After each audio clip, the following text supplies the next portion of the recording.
사도행전 2장 41절입니다. 그 말을 받은 사람들은 세례를 받음에 이날의 신도의 수가 3,000이나 더하더라. 아멘. 초대교회는 그 120명이 마가다락방에 모여 있는데 오순절 성령 강림 사건 통해서 전도가 되어져 가지고 3,000명으로 갑자기 부흥이 됐어요. 그렇죠? 네. 그것은 이제 성령의 역사로 말미암은 재생산 운동이 일어난 거죠. 네. 자, 이렇게 교회는 성령께서 계속해서 새 생명을 낳는 역사가 일어나야지 됩니다. 그렇죠? 네. 저희 교회나 우리 목사님들 섬기시는 교회나 정말 이런 재생산 운동이 많이 일어나기를 소망합니다. 네.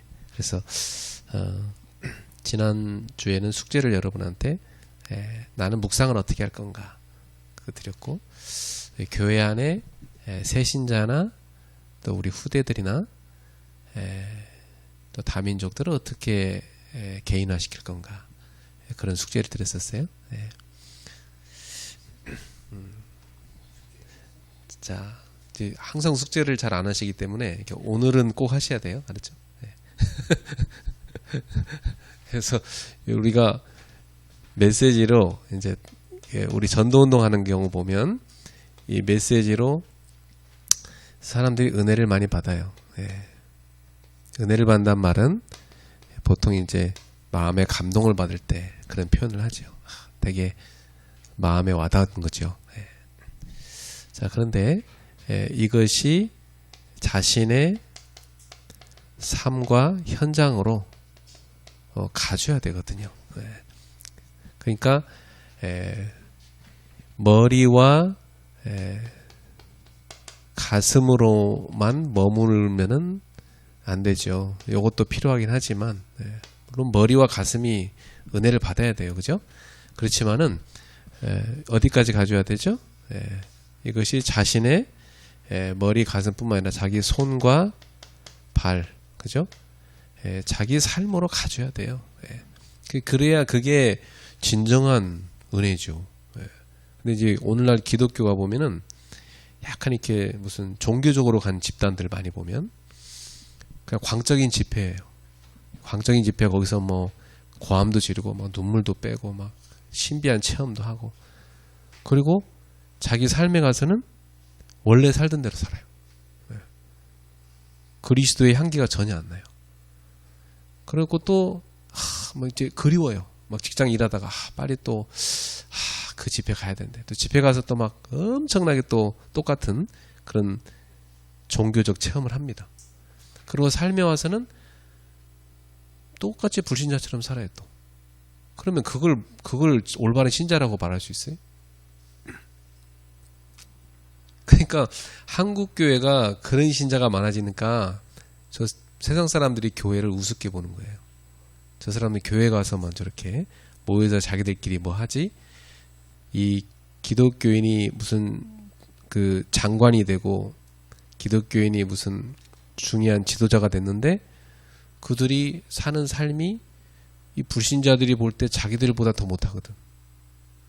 그러니까 뭐 예수님에 대해서도 수준을 똑같이 그렇게 보기 시작하는 거예요. 그래서 나오는 말이 예수님은 너무 좋다는 거예요. 근데 교회는 싫대. 그럼 그만큼 예수님의 그 말씀과 삶을 기독교인들이 안 산다는 얘기죠. 예. 그러면 기독교인들은 뭐 하는 거예요? 거의 삶이 분리된 종교로 가버린 거예요. 예. 그래서 우리부터 주님의 말씀을 내가 은혜 받고 들었으면 삶으로까지 가져올 수 있는 그런 설교자가 되도록 하셔야 됩니다. 제가 신학교 다닐 때 그 설교학 배운 거 중에 별로 기억나는 거 없는데 한 가지는 그냥 딱 박히더라고요. 저는 정성구 박사님한테 배웠는데 그분이 그래, 자기를 가르친 그 교수님이 과관련 박사님이었나? 그 해외 오신 선교사님 이제 한국식 이름으로 이렇게 지으신 분이잖아요. 그러니까 그 자기를 가르친 그 외국인 선교사님이 설교학 때 가르쳐 준 게 이거다고 하면서 얘기해 주는데 그게 저한테 굉장한 답이 되더라고요. 제가 한참 신학생 때 그 뜨겁게 전도 운동 하고 있을 그때인데 그분이 그래요. 여러분이 설교자로 강단에 서실 때는 여러분이 선포하는 메시지가 성도들의 머리에 박히고 가슴에 박혀야 되지만 그 설교가 그들의 삶을 변화시킬 수 있는 설교가 돼야 된다. 그 말이 굉장히 저한테 도전됐어요. 그래서 설교자는 강단에서만 설교자가 되면 안 되고 생활 속의 설교자가 돼야 된다.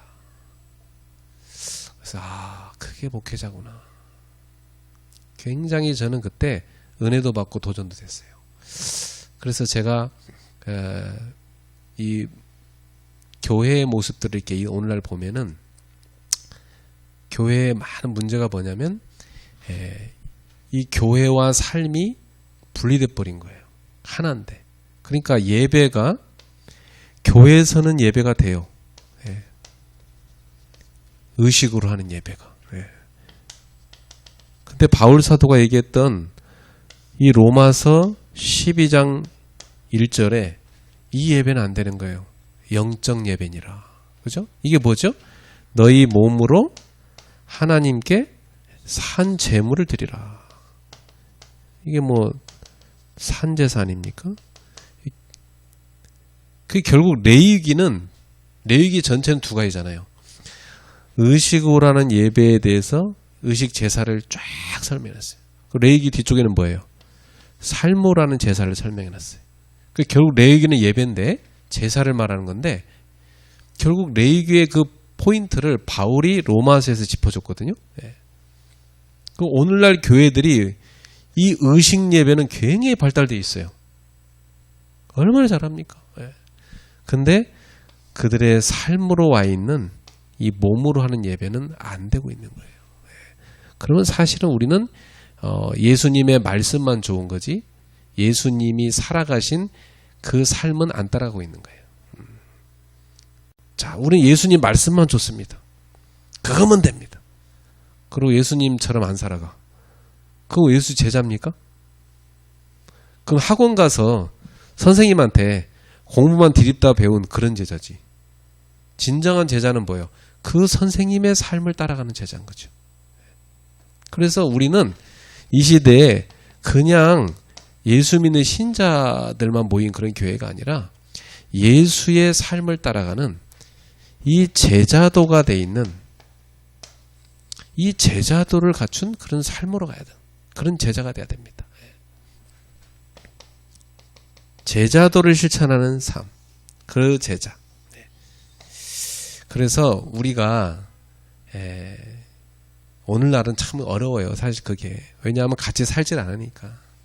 거의 우리가 오늘날 메시지를 들을 때 뭐 브라운관으로 이렇게 영상으로 들을 때도 많고, 그죠? 또 자기 강사는 수많은 사람 모아놓고 강단에서만 메시지 하고 내려가서 그분이 어떻게 사는지는 하나도 몰라, 그죠? 그분이 하는 얘기만 듣고 우리는 따라가는 거잖아요.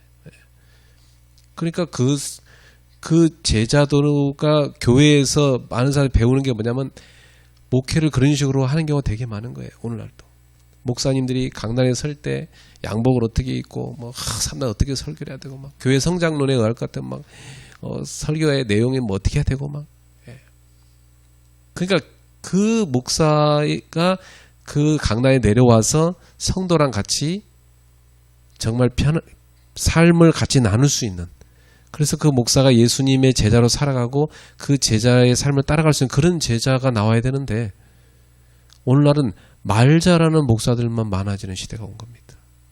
그러니까 유튜브로 막 누구 설교하셨다 누구 설교 막 몰려드는 거예요. 그래서 저는 목회에 대한 고민을 많이 하거든요. 과연 목회는 뭐냐? 목회는 예수님께서 3년간 목회를 하실 때 동거했잖아요. 제자들을 같이 다니신 거예요. 같이 다니시면서 예수님의 가르침, 예수님의 삶, 예수님의 사역 그대로 본 겁니다. 왜냐하면 예수님은 하나님의 형상이니까 예수님을 보면 하나님이 보인 거예요. 우리 목회자들 사실 그렇게 가야 되는데 우리는 잘 안 되죠. 그러니까 하나님 앞에 늘 엎드려서 우리가 바울 사도처럼 날마다 죽노라, 우리 자신을 날마다 쳐서 복종시키고 이렇게 바뀌어져야 되는 거죠. 그래서 제가 한 번씩은 그런 생각 들어요. 과연 성도들이 나랑 교회에서 이렇게 목회를 같이 하는데 나를 그냥 저 사람들이 설교자로만 보나? 아니면 진짜 목회자로 보나? 저 사람들이 나를 그냥 어떤 종교 지도자로만 보나? 아니면 진정으로 본받고 따라가야 될 함께하는 목자로 보나? 이런 고민을 저는 많이 합니다. 그래서 우리가 집회 가서 메시지를 들을 때도 저는 그런 생각해요. 저는 이 메시지를 해주는 메신저, 이분에 대해서도 생각하고 기도해요. 왜 이분의 삶이 중요하거든요. 그 제자들이니까. 그리고 이 메시지의 내용, 이걸 가지고 반드시 적용을 해줍니다. 왜냐하면 집회 가서 메시지 듣고 노트에 열심히 적었는데 하나도 적용을 안 했어. 그럼 그 다음 달에 또 갑니다. 돈도 내고 가잖아요. 가서 막 듣고 사람들 막 듣고 좋다. 그러고 가서 막 밥 먹으면서 이제 딴 얘기만 합니다. 그리고 또 시간 됐네 들어가자 또 듣자. 열심히 적습니다. 아이고 빨리 나가야 돼 차 막히니까 불이 나게 뛰쳐나갑니다. 뿅 하고 옵니다. 아무것도 교회 가서 적용하는 게 없어. 그럼 그런 짓을 뭐 하려고 합니까?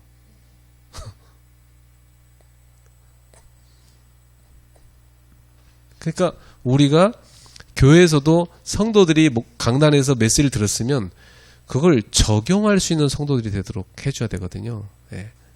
적용 안 하면 안 돼요. 아무것도 안 남아요. 예수님의 말씀 성경 읽으면 얼마나 좋습니까? 근데 그 예수님의 말씀에 감동받고 하나도 적용을 안 해. 그거 뭔 소용이요? 그냥 책 읽고 끝난 거지. 아무 도움이 안 되는 거예요. 예수님은 내가 가르친 것을 들었으면 그것을 너희 삶에서 행하라 이렇게 말씀하셨어요. 예수님 말씀 너무 차원이 높아서 못 행합니다. 그래 안다. 그래도 하려고 힘써라. 그래서 내가 너희에게 성령을 보내줬으니까 성령님을 의지하고 성령님 주는 힘을 얻어서 그렇게 살아가도록 힘써라. 그 예수님 말씀 아닙니까? 그게 성경 말씀이잖아요. 그래서 아까 우리 들은 거 좀 적용을 같이 이번 달에 하셔야 됩니다. 자, 중요한 메시지예요. 지금까지 나온 전도운동의 요약판이다 할 정도로 아주 중요한 메시지입니다. 자, 결국은 전도라는 것은 재생산 운동이죠. 전도 자체가 재생산이에요. 근데 예를 들어서 학원식으로 재생산하면 그건 오래 못 가요.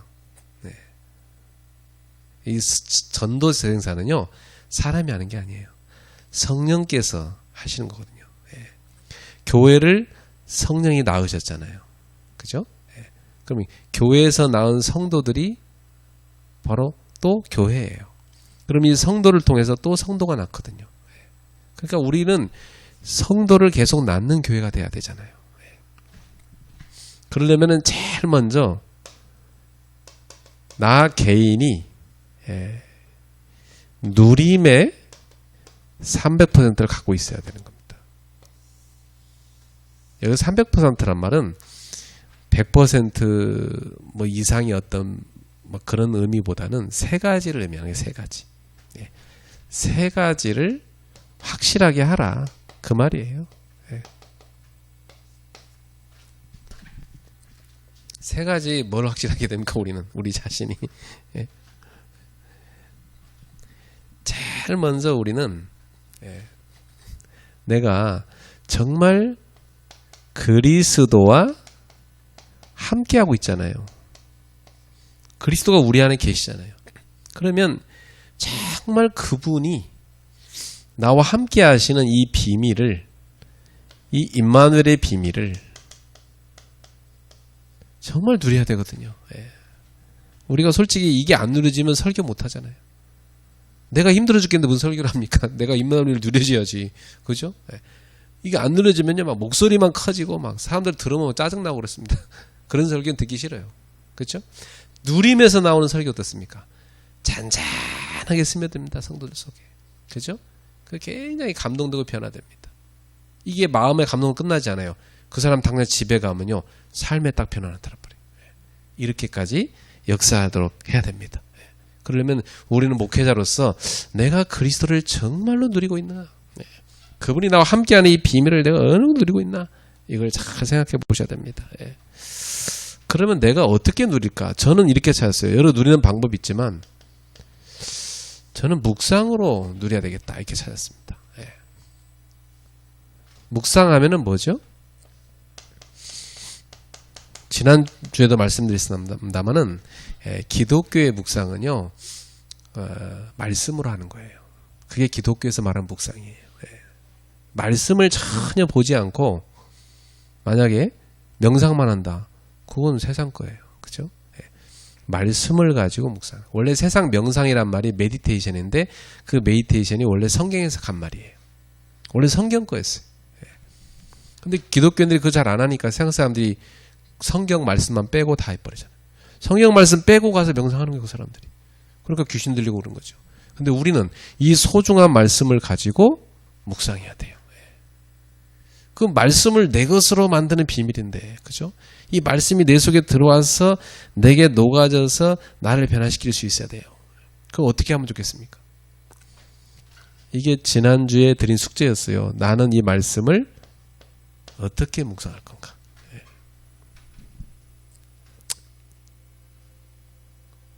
다 하고 계실 겁니다. 목사님이 이거 안 하는 목사가 어디 있겠어요? 다 하지. 그죠? 설교해야 되는데.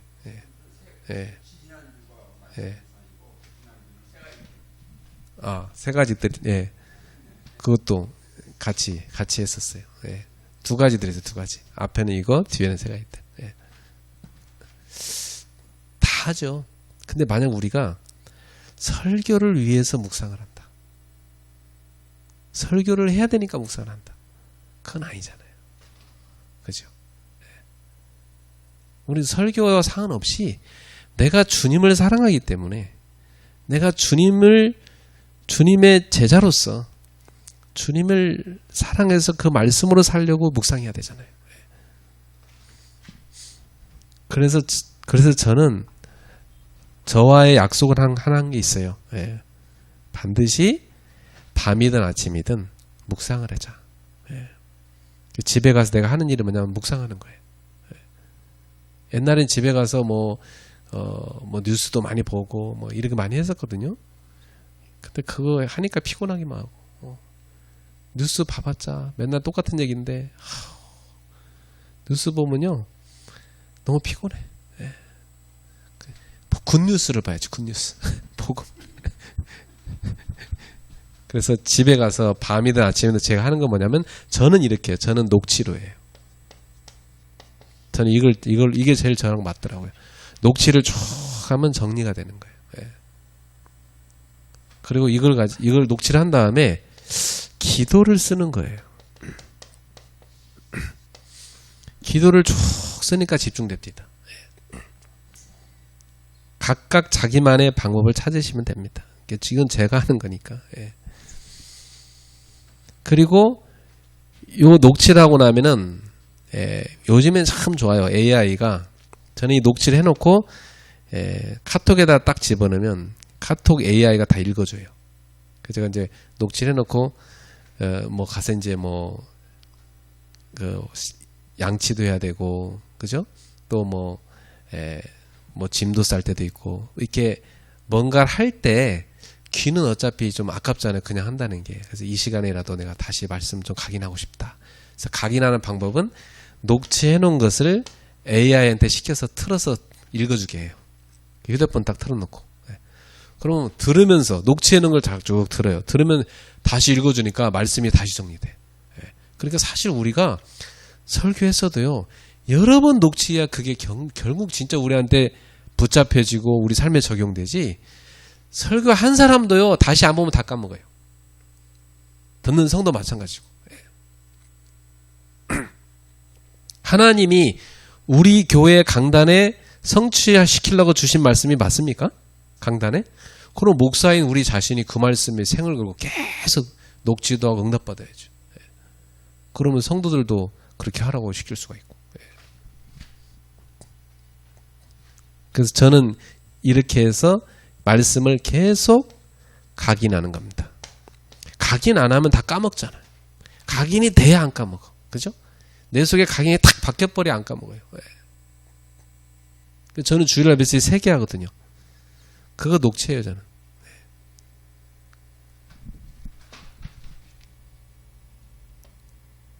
자, 두 번째로는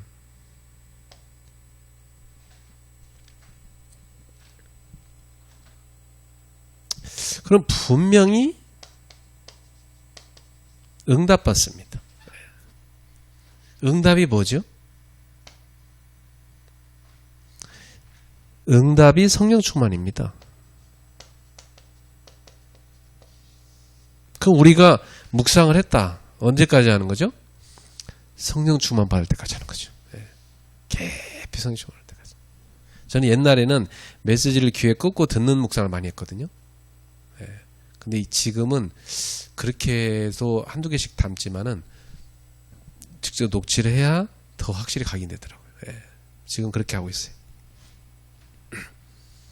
그럼 성령 충만 받을 뿐만 아니라 굉장히 힘이 생깁니다. 왜냐 하나님이 내 안에 충만해버리면요 그렇게 힘이 생겨요. 그잖아요. 이 하나님 주신 힘이 생겨야 돼 내 속에. 왜냐하면 이 하나님 말씀이 생명이에요. 생명. 하나님의 말씀이 우리의 생명이기 때문에 이 말씀이 내 속에 충만해져 버리면 생명력이 충만해지는 거예요. 내 속에.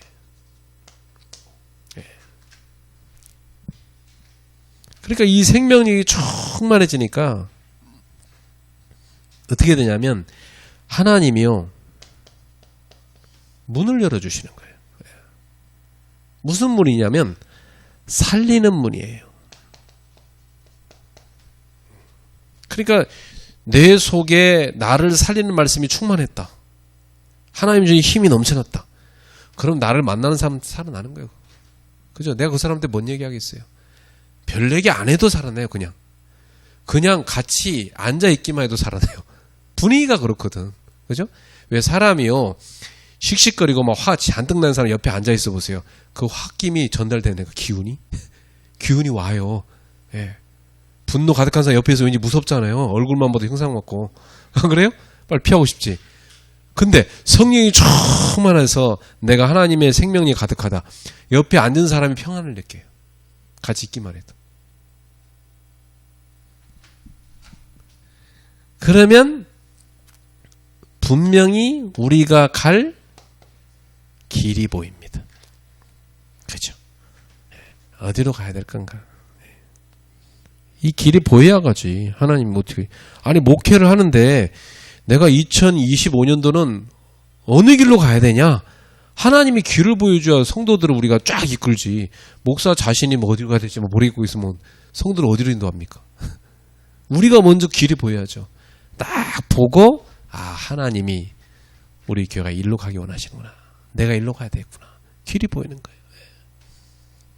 길이 보이면 분명히 가는데 어떤 사건도 일어나고 문제도 일어나고 많은 일들도 일어납니다. 그죠? 진짜 엄한 때마다 2024년도 나는 좀 평안할 줄 알았어요. 사는 게. 우리 코로나 때 그동안 고생했으니까 좀 새해는 진짜 영원한 작품으로 우리가 다 서고 좀 평안할 줄 알았다니까 진짜로. 좀 여러 가지 좀 평안한 가운데 많이들 좀 부흥되고 일어나겠다 했는데 웬걸 2024년도 막 별 사건이 다 터지네. 와, 내 생애에 처음 겪어보는 사건들이 2024년에 너무 많이 터지더라고요.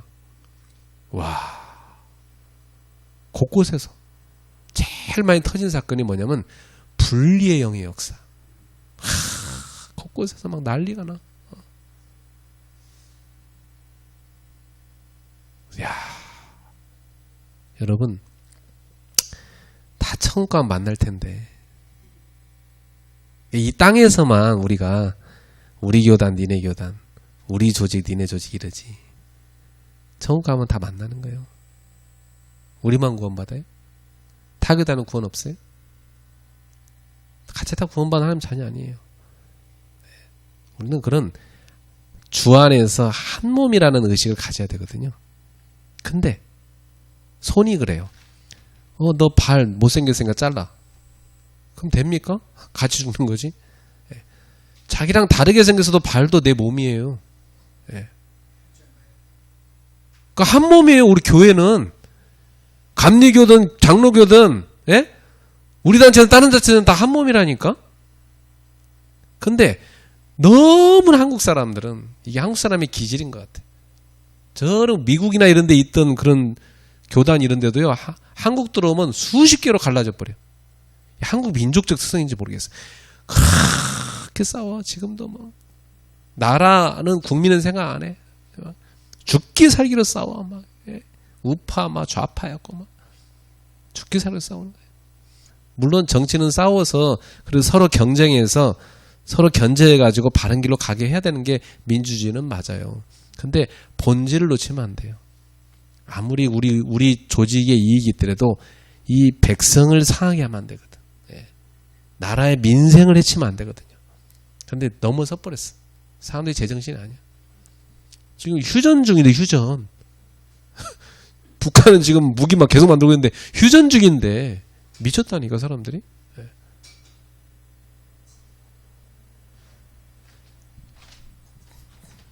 그래서 이런 수많은 사건들이 일어나요. 목회 현장에도.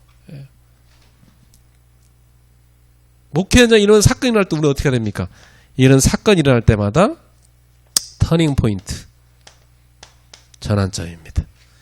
하나님이 원하시는 방향입니다.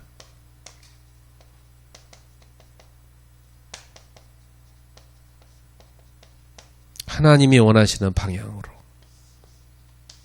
우리는 성령의 인도를 받아야 돼요. 성령 인도를 받아야 돼요. 나는 우리 교회에 있다 나간 사람들 전화해서 그랬어요. 아니 길거리에서 우리 만나면 어떡할 거냐. 서로 기쁘게 인사하고 반갑게 인사해야지. 그렇게 전화도 안 받고 연락도 안 받고 그러면 되냐. 우리 잘 지내자.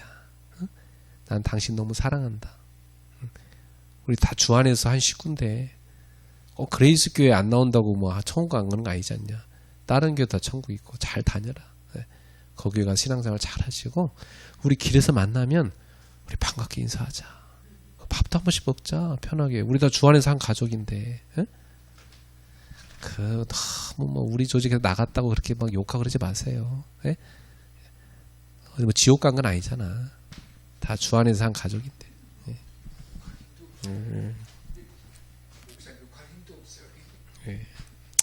자, 그래서 우리는 어떤 사람이 돼야 되냐면 이렇게 개인이 있게 딱 누리면요. 이 길이 뭐냐면 미래예요. 미래. 이게 개인이 누릴 300%예요. 개인이 이 300%를 누리고 있어야 돼 우리가. 그러면 이 사람이 어떻게 되느냐면요. 재생산이 일어나요. 이 사람이 어떤 사람이 되냐면 재생산할 수 있는 사람이 되는 거예요. 저도 이렇게 오랜 동안 전도운동 조직생활을 해봤는데요. 사람마다 일을 시켜보면 딱 일을 시켜보면 이 재생산이 안 되는 사람들이 참 많아요. 뭐냐면 뭐 시키면 자기 혼자만 해. 뭘 시키면 자기 혼자 하다가 힘들어 못하겠대. 재생산이 안 되고 있다는 거거든요. 그리고 뭐 10년, 20년 지나도 자기 혼자야. 아니 어떤 일을 시켜놨으면 혼자만 할 줄 알아. 뭘 못하냐면 팀 구성을 못해. 결국은 자기가 어떤 일을 맡았으면 이걸 내가 혼자 못하잖아요. 어떻게 혼자 합니까? 같이 할 사람을 찾아야 되거든. 그죠? 그래서 기도하다가 같이 할 사람을 자꾸 만나가지고 팀 구성을 다 하면 그게 뭐예요? 나 같은 사람이 여러 명 생겨버린 거잖아. 그죠? 그게 재생산 아닙니까? 그래야 뭐 일을 할 수 있지. 그런데 보면은 다 예를 들어 내가 이렇게 전도팀을 만들었잖아요. 그러면 누구한테 시켜? 너는 앞으로 가서 예비 캠프에. 넌 뭐 해? 그러면 몇 년 지나도 팀을 못 만들어. 그 뭘 맡겨놨으면 자기 혼자 아니라 팀을 탁 만들어갖고 그걸 쫙 해낼 수 있어야 돼요. 예. 그 교회에서도 중직자들한테 어떤 일을 시킬 때 중직자한테 어떻게 하십시오. 그러면 괜히 부담 느끼더라고. 예. 혼자란 게 아니라 같이 할 사람을 찾으시라고. 예. 그게 재생산이에요. 예. 그래서 그리스도와 함께하는 이 비밀을 먼저 다 누려야 됩니다. 예. 그래서 이 비밀에는 이 300% 비밀을 누릴 수 있도록 그리스도의 비밀을 깊이 누리도록 우리가 늘 들은 그리스도 하나님의 나라 오직 성령 이제 언약이잖아요. 네. 언약을 딱 붙잡고 누리시기 바라고. 요걸 가지고 뭐예요? 나의 망대를 만들어야 돼요. 그죠? 이걸 가지고 다 누릴 수 있는 망대. 이 기도 망대 아닙니까? 그죠? 이걸 언약을 딱 누릴 수 있는 기도 망대. 그리고 현장에 가서 이제 여정을 가는 거예요. 그죠? 다 이제 성령님들 받아서 여정을 쫙 가는 거예요. 전도자 여정. 그러고 나면 하나하나 별 사건들 다 만나잖아요. 그죠? 그게 다 하나 뭐예요? 이게 다 성령인도 받는 거예요. 이정표. 그죠? 사건이 다 성령인도 받는 거라니까요. 이 사건 문제 일들이. 그래갖고 이정표는 뭐냐면 인도 받는 거예요. 인도. 그죠? 성령인도 받는 거예요. 요걸 쭉 가는 300% 비밀이 있어야 돼요. 그죠? 네. 그래갖고 우리는 뭐 합니까? 이제 재생산 전도를 하는 거예요.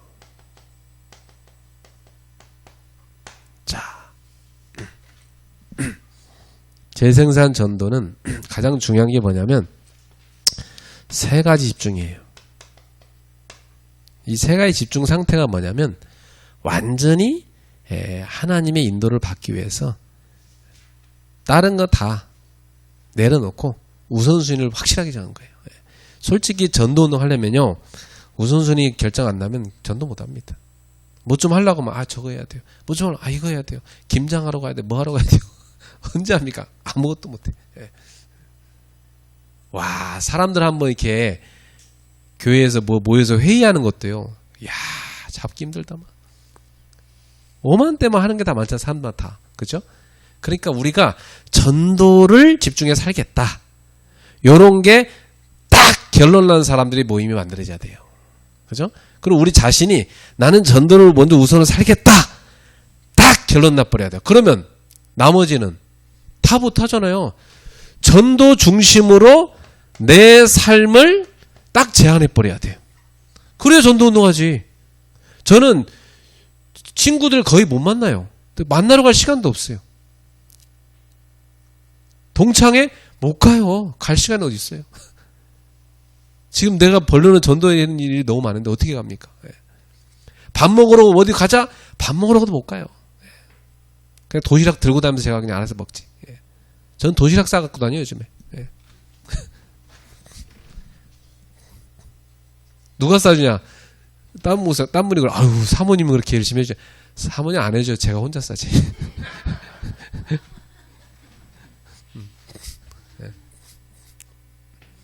보온 그릇에다가 도시락 다 싸서 제가 갖고 다니면서 먹으면서 해요. 제한적 집중. 그러나 뭐예요? 분명히 하나님이 우리한테 문을 열어준다고요. 그러면 이제 문을 열어줬으니까 여기를 선택해서 선택을 내가 했다기보다는 선택이 된 거예요. 그죠? 하나님이 역사에 선택이 되어진 거예요. 그걸 선택된 집중, 선택적 집중. 그러면 이것을 해나가는데 별의별 일이 다 생깁니다. 그죠? 그럼 이거저거 휘둘릴 게 아니라 모든 걸 합력하여 선을 이루신다. 원네스 집중. 요 세 가지로 딱 가야 전도 운동을 우리가 일심전심 지속으로 갈 수 있습니다. 그래서 5가지 시스템입니다. 요걸 꼭 교회에다가 현장화 시켜놔야 돼요. 제일 첫 번째,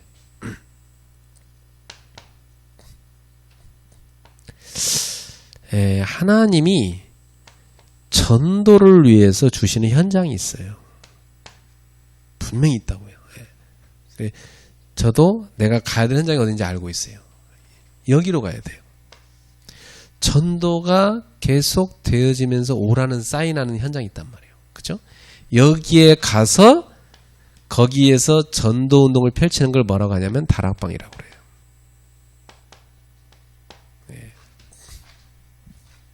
여긴 재밌어요. 물고기 잡을 또 갈 때도 아무리 낚시 던져봤자 안 잡히는 데는 가기 싫잖아. 그죠? 근데 가서 이렇게 던지면 계속 잡힌다. 손맛이 장난 아니에요. 저는 그걸 초등학교 때 느꼈거든요. 제가 시골에 살았기 때문에 쫙 강물이 흐르는데 비가 살짝 내릴 때 있어요. 그때 물고기들이 굉장히 잘 물어요. 비가 살짝 내릴 때. 그때 해가 싹 지레할 때, 얘네가 배고플 때, 그때 착 던지면 막 착착 물려 막. 야, 여기 이만큼 막 껴갖고 와요. 아가미 잔뜩 착착 껴갖고 이만큼 들고 와요. 이런 현장입니다. 황금어장이죠. 여기 가서 하는 걸 다락방이래요. 계속 생명 살아나고. 여기서 전도해가지고 빨리 교회로 막 오게 만들려고 그렇게 동기 부리면 안 돼. 그냥 여기서 전도 계속 그냥 하면 돼요. 그러면 하나님이 교회로 올 사람 오게 하고, 아닌 사람은 또 거기서 전도는 하게 하고 그런 거지. 그럼 분명히 이 만남 가운데서 내가 이 사람을 개인적으로 따로 만나서 도와줘야 될 사람이 생겨요. 따로 만나갖고 상담도 해줘야 되고, 이 사람이 틀린 부분을 갖고 있으면 치유도 해줘야 되고, 또 굉장히 중요한 전도자야. 전도자가 될 수 있는 제자예요. 그럼 이런 사람은 전도에 눈도 열어줘야 되고, 그래서 따로 데려갈 때도 있고, 그죠? 그래서 그럼 대화도 하고 이렇게 돼야 되는 거죠. 이걸 우리가 뭐라냐면 팀 사역. 팀 사역이 쉽게 말하면 제자화인데요. 개인화를 확실하게 시키는 제자화예요. 이게 팀 사역이에요.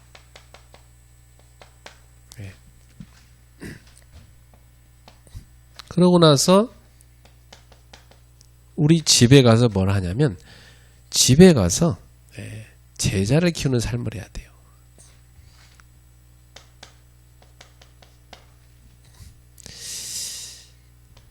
꼭 장소적 개념도 있지만은 의미의 개념은 제자입니다. 그럼 이런 팀 사역한 사람 가운데 제자가 나오잖아요. 그럼 이 제자를 따로 모으는 거죠. 제자의 모임. 우리 집으로 모으면 돼요. 제자들만 따로 와라. 그게 뭐죠? 이게 미션홈이에요. 제가 해본 바로는 미션홈이 되어져야 진짜 제자 훈련이 되더라고. 진짜 제자 훈련이 되려면 미션홈이 돼야 돼요. 같이 정기적으로 만나서 같이 전도 포럼도 하고 말씀 포럼도 하고 같이 기도도 하고, 이런 제자 모임이 돼야 그게 제자가 되지.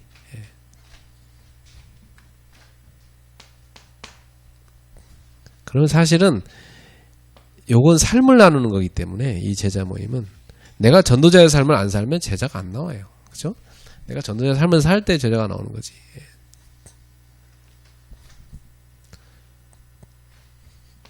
그 다음에 이 사람의 어디로 갑니까? 직장으로. 이 사람의 사업장이든 직장이든, 이 제자가 일로 자기 현장으로 돌아가잖아요. 자기 업의 현장에 돌아가서 계속 누리고 있으면 하나님이 찾아오게 하십니다. 어찌 보면 전도를 자기가 하려고 마음만 먹었는데 기도하고 있는데 딱 현장에서 망대를 세우고 기도하고 있는데 자꾸 사람이 찾아와요. 찾아온다는 말은 다른 말로 뭐냐면 하나님이 보내십니다.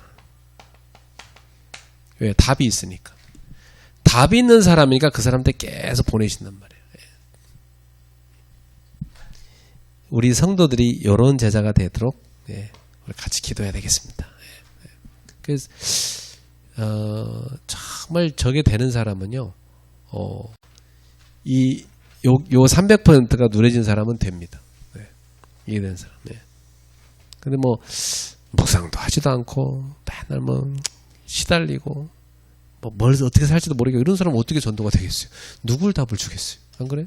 근데 본인이 다 묵상이 되어지고 응답을 갖고 있고 다 미래도 보면서 기록하고 이런 사람 확실하잖아요. 이런 사람 만났다면 뭐 그 뭐 확실하게 답을 찾으니까 사람들이 그 사람들 찾아오지. 그죠? 네. 이래 가지고 이제는 지역에서 전도 운동을 펼치는 겁니다. 이게 바로 지교회잖아요.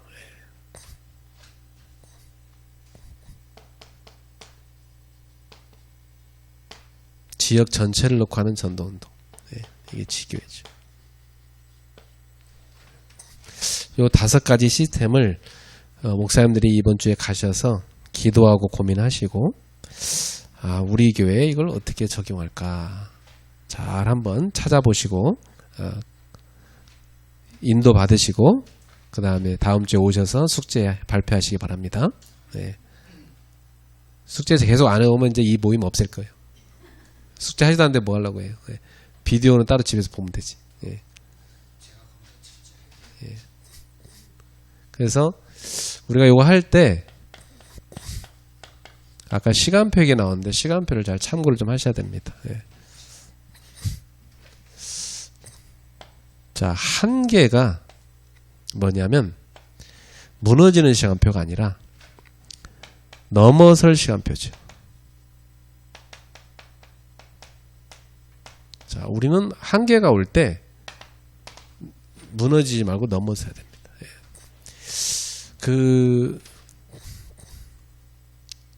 예수님이 공생의 사역을 시작하실 때 유대교의 한계가 있었잖아요. 유대교가 성경을 잘못 가르쳤거든요. 그래서 예수님이 산상수훈에서 다 바르게 교정해 줬어요. 그들의 틀린 가르침, 그죠? 그래서 예수님이 공생애가 결국은 유대교의 잘못을 교정하셔갖고 그 한계를 뛰어넘게 한 것 같아요. 유대교 사상 뛰어넘어야 돼.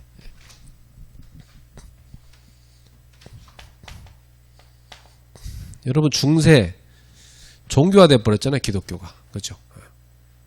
뭐 전도가 필요 없어. 완전히 다 종교화돼 버려가지고. 기독교를 하지만 기독교 아닌 종교예요. 그러니까 겉은 기독교고 우리우리한 성당을 만들어 놨는데 내용은 기독교가 아니요. 그죠? 그냥 종교예요, 종교.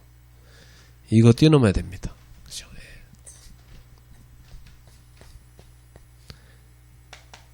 지금 사회는 급속도로 세속화돼 가고 있죠. 기독교가 세속화돼 가고 있죠. 이 사회의 분위기에 따라서 기독교가 지금 급속도로 세속화되고 있어요. 그러니까 요즘에는 젊은이들한테 혼전순결 얘기하기가 좀 시대에 안 맞다는 얘기 들을 정도로 너무나 지금 다 세속화 다 돼버렸어 시대가. 그러니까 지금 급속도로 사회가 타락해가고 있잖아요. 그 교회 다니는 아이들도 막 다 묻혀가 버린 거예요 지금 시대가. 이거 되게 심각한 시대가 왔단 말이죠. 그러니까 앞으로는 이제 가정이 막 급속도로 붕괴되는 시대가 와요. 자, 이런 많은 한계가 찾아오는데 우리는 이 한계를 뛰어넘을 수 있는 그런 전도운동을 펼쳐가야 되겠습니다. 그래서 바울이 예루살렘 교회에 이런 한계를 다 뛰어넘었잖아요. 그래서 안디옥의 시간표로 갔는데 자, 율법은 하나님이 우리한테 왜 주셨죠?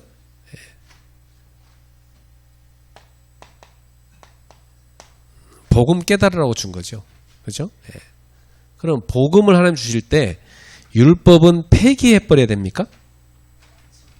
아니죠. 이 복음은 뭐냐면 복음은 구원이고 율법은 뭐냐면 삶이에요. 그죠? 그러면 내가 복음을 통해서 복음 없이 율법만 갖고 있다가 구원을 못 받아 시달렸다가 나는 도저히 이 죄를 못 이기구나. 내 힘으로는. 그래서 복음을 붙잡았다면 이제는 율법이 하나님의 말씀이잖아요. 예. 그러니까 하나님이 자녀는 이렇게 살아라. 내 백성. 그럼 어떻게 돼요? 구원받은 하나님 자녀가 율법을 폐기하는 게 아니라 지키며 살아야 돼요. 사실은. 우리 지킬 힘이 없잖아요.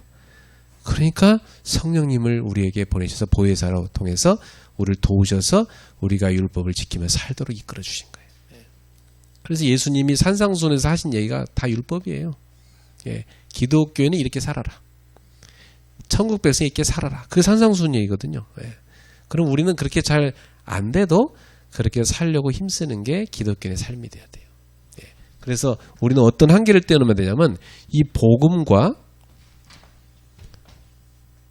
율법이라는 이 삶의 한계를 뛰어넘어야 돼요. 요 두 가지가 갈등되는 것도 있지만은 조화를 이루어야 되는 것도 있어요. 그래서 복음과 율법의 관계 요거에 따라서 많이 갈라지는데요. 우리는 율법 폐기론자가 아니에요. 그렇죠? 이번 주 숙제입니다. 전도재생산. 너무 많은 것 같지만 간단하게 생각하세요. 나는 어떻게 누릴 건가? 그럼 쉽죠? 나는 어떻게 누릴 건가? 두 번째, 전도운동 하는 재생산 시스템을 나는 어떻게 만들어야 될 건가? 어디 인도받을까? 두 가지만 생각하시면 돼요. 기도하겠습니다. 하나님 감사합니다. 오늘도 귀한 목사님들과 함께 성령 인도 받는 시간 주셔서 감사합니다. 전도 재생산이 현장에서 300%로 일어나도록 역사해 주시옵소서. 예수님의 이름으로 기도합나이다. 아멘.